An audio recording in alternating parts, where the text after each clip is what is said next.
তো বড় মাসে সকাল সকাল বাজারে চলে যাচ্ছে। তো বাজার থেকে কিনে নিয়ে আসে, জানি বলে গেছে এসে মুরগি কাটে। আর এইদিকে দেখো আমার ছেলে দুষ্টুমি করছে, শুধু ছোটাছুটি আর ছোটাছুটি।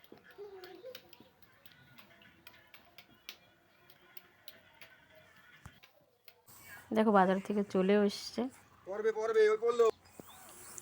বাজার থেকে মাছ আনেনি, কারণ মুরগি কাটবে তাই। শুধু আলু নিয়ে এসছে, টমেটো নিয়ে এসছে, আর কুমড়ো নিয়ে এসছে, আর হলুদ। চলে আসলাম আমাদের মুরগির ঘরে। কোন মুরগিটা দিয়েছে? ওই কালু। এই মুরগিগুলো ছোট ছোট কেন? ধরো।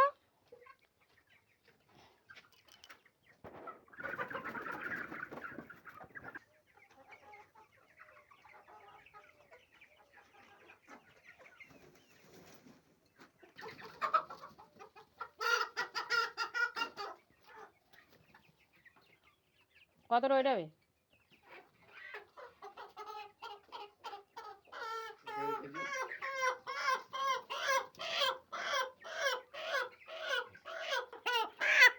ডাকছে ডাকছে। তো দেখো এখানে মুরগি কাটতে বসে গেছে।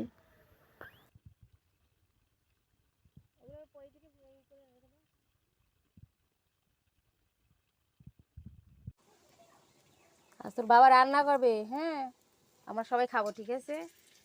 হলুদ দাও।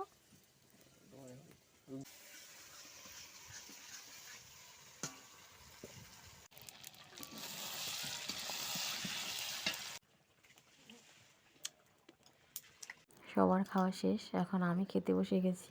দুপুরে খাওয়া দাওয়া করে চলে আসলাম কাঠ কাটার জন্য। কয়েকদিন আগে একটু ঝড় হলো না, নারকেল গাছের অনেক ডেগা, সুপারি গাছের অনেক কোল পড়েছিল। তো মা বলছিল এগুলো কেটে কেটে সুন্দর করে গুছিয়ে রেখে দাও।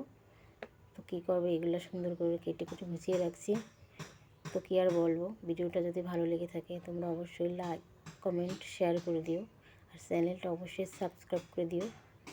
আমরা গ্রামের মানুষ তো খুব সাধারণভাবে জীবনযাপন করি।